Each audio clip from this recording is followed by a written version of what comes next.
For fixing this issue, first of all go to Play Store and search for Instagram and update your Instagram to the latest version. Now go back, open Settings Apps and search for Instagram, clear the cache and data of the app.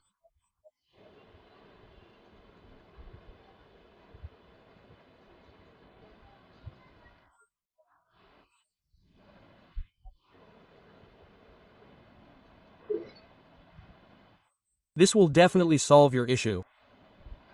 Let me show you. Now it's done. Thanks for watching. Like the video and subscribe the channel.